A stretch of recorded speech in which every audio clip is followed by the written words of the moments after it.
Mesdames et messieurs, bonjour et soyez les bienvenus pour cette nouvelle édition de notre journal de 15 heures au sommaire de l'actualité.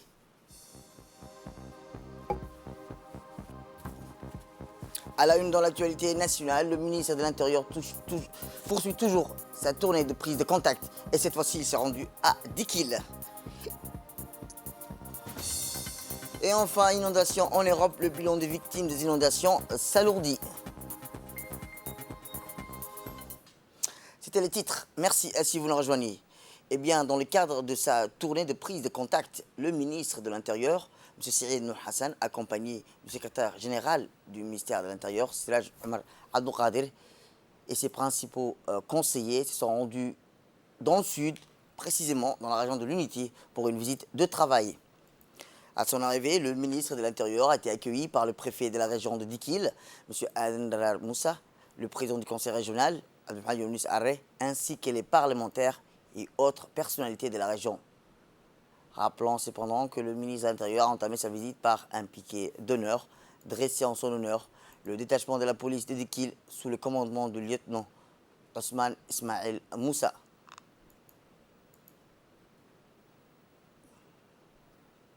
Ensuite, le ministre de l'Intérieur a procédé à la salutation des autorités civiles et coutumiers, ainsi qu'à la population de la ville de l'Unité, qui lui a réservé un accueil le plus chaleureux.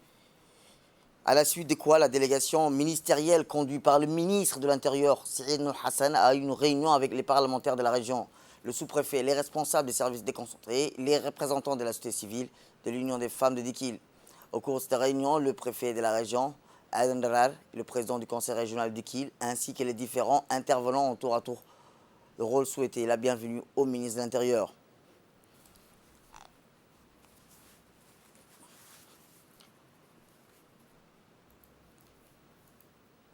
Puis une brève présentation de l'historique de la situation de la région exposée par le préfet adjoint de la région d'Ikil, M. Idriss Hussein, a été faite au ministre.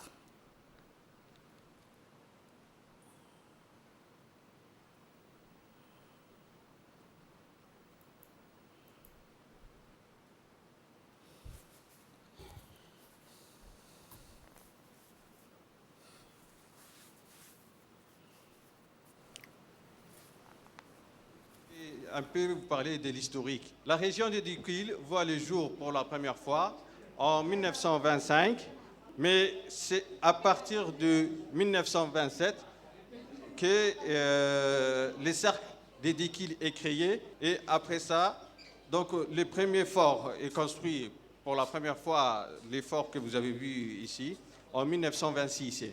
Et après, c'est surtout Alphonse que la ville connaîtra l'extension et encore très bas.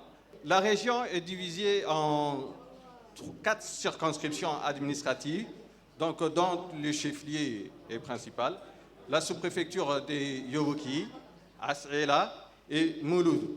D'après le recensement de 2009, la région compte un peu près 98 828 personnes en termes de la population. Mais il y aura très bientôt un nouvel recensement. Et pour l'instant, nous estimons à plus de 120 000 habitants la région de Dikil. Eh bien, toujours dans le cadre de sa tournée de travail à Dikil, le ministre de l'Intérieur a visité le camp de la police de Dikil, où il a été accueilli par le chef du détachement Osman Moussa. Au cours de cette visite, le ministre de l'Intérieur a été briefé par le chef de détachement des différentes interventions menées par la police de Dikil durant les premiers semestres de l'année. Après cette visite, le ministre de l'Intérieur s'est entretenu avec les autorités civilo-sécuritaires de la région, dont le préfet Aden Daral Moussa, les sous-préfets des circonscriptions administratives et les responsables des différents corps constitués sur les questions de la sécurité et du maintien de l'ordre public.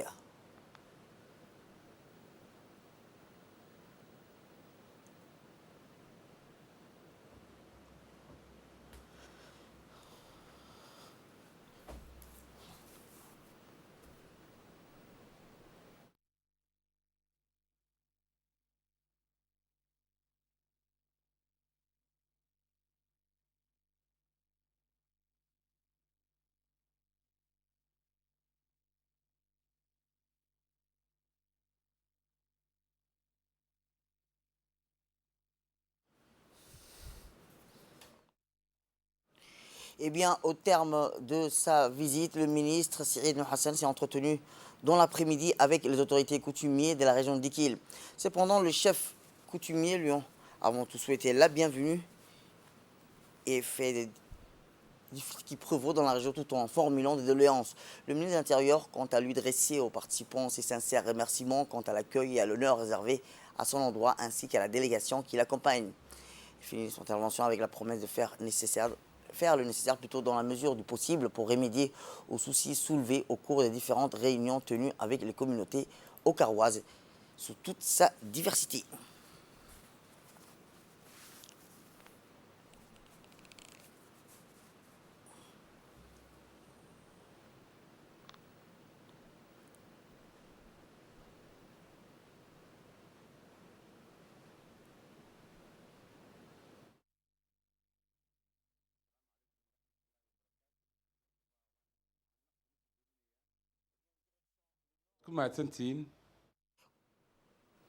Le ministre Siré Hassan a pu y remédier. Direction le Nord, où la ministre de la Jeunesse et de la Culture, Dr Hibo Moumin Assoué, a entamé dans le cadre de sa prise de contact une tournée dans les régions de l'intérieur, accompagnée d'une forte délégation première destination Tadjoura. Dès l'arrivée dans la ville blanche, la ministre a fait un arrêt au centre SOS Village, une visite qui s'inscrit dans le cadre de la prochaine signature d'une convention de partenariat tripartite avec l'ONG internationale. Après la visite des lieux, au programme soirée rencontre dans au SOS Village où sous l'œil curieux des petites locataires, la ministre a pu échanger avec les responsables du village sur l'impact de ces programmes et son potentiel élargissement dans les autres régions du pays. Cette soirée s'est déroulée en présence de la députée Oumma Mohamed Hamid, de Fatouma Mohamed, du préfet adjoint Habib Djilani, des hauts cadres responsables du ministère ainsi que d'autres importante personnalité du chef-lieu de Tadjoura.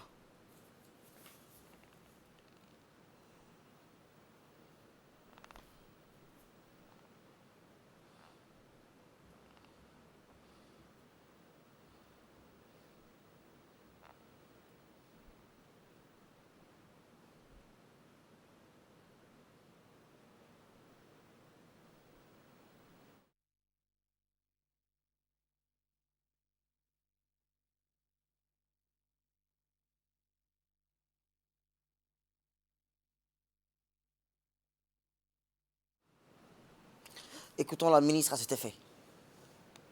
Nous démarrons avec la ville blanche Tadjoura pour visiter aussi bien le CDC. Donc l'objectif étant une prise de contact, mais aussi de voir, de discuter avec la jeunesse et le responsable, aussi les autorités, mais aussi toute personne qui de loin ou de près donne de leur temps ou travaille dans le cadre de ces CDC. Ces contacts, c'est aussi l'occasion d'échanger, mais aussi de mieux mûrir cette stratégie que nous voulons mettre en place, qui est de développer les CDC et de pouvoir en faire des espaces de plateforme pour toutes les activités du ministère de la Jeunesse et de la Culture. Donc ça se continuera, on ira dans les autres régions et nous appuierons autant que possible aussi bien les infrastructures, mais aussi les programmes. Donc c'est pour ça qu'on avait commencé la prise des fonctions. Nous avons commencé ensemble parce qu'on travaille toujours ensemble. Les festivités et là, les animations de l'été. Pour vraiment montrer que le CDC, c'est les endroits où on y reviendra régulièrement et où la plupart des activités auront lieu. Ce sera pour aller dans l'essence du développement inclusif et du travail des proximités, parce que la fonction principale, c'est de servir et encore de servir nos concitoyens, comme nous exhorte et nous invite à le faire le président de la République, son Excellence Ismaël Omar Guelleh. La culture, c'est les valeurs aussi, c'est les identités républicaines, mais c'est aussi l'inclusion ou bien l'insertion politique, parce que le civisme, le bénévolat. Donc, je pense que c'est une intelligence de les avoir mis ensemble. Donc, on remercie énormément le président de la République. Donc, la jeunesse et la culture, ça va être des ailes, comme je dis, qui nous permettront d'évoluer, Inch'Allah, et de pouvoir avancer dans le grand projet de développement du pays. Alors, dans la visite de CDC, nous avons aussi rencontré SOS Village. Donc, d'ailleurs, nous avons d'abord vu au cabinet le directeur national. Et nous avons un projet de convention pour pouvoir travailler avec eux, parce qu'ils font un travail remarquable pour les orphelins, mais aussi pour les jeunes qui sont en situation de décrochage scolaire.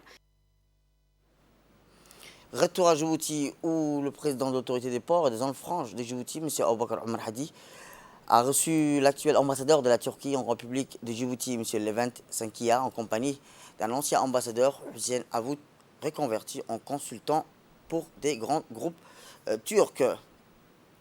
Et enfin, dans l'actualité nationale, les pluies déluviennes qui sont abattues sur la ville de Djibouti en novembre 2019 et qui ont causé des dégâts considérables à de nombreuses maisons, et notamment dans la commune de Blaos, eh bien, la Société nationale du Croissant Rouge de Djibouti a lancé un appel d'aide aux bailleurs internationaux pour offrir une assistance aux ménages sinistrés. Ainsi, la Banque islamique a répondu favorable en octroyant le financement nécessaire à ces programmes de réhabilitation.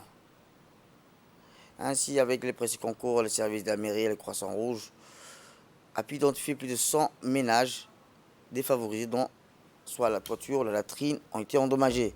Ces programmes qui a duré de novembre 2020 en avril 2021 a pris fin à l'ensemble de ces 100 familles ont vu leur demeure réhabilitée, ainsi retrouver un peu de leur dignité humaine. Et enfin, le Croissant Rouge de Djibouti adresse ses remerciements à l'ensemble des partenaires qui ont contribué à la réalisation de ce projet. Les pluies qui se sont abattus sur la ville de Djibouti en 2019 ont causé beaucoup de dégâts matériels, dont la destruction de beaucoup de maisons des familles sinistrées djiboutiennes. Donc, à la suite de ce constat-là, la Société nationale du Croissant Rouge de Djibouti a lancé un appel aux bailleurs internationaux. La Banque islamique a répondu favorablement à cet appel en allouant un fonds pour la réhabilitation des latrines ou des toitures des familles sinistrées.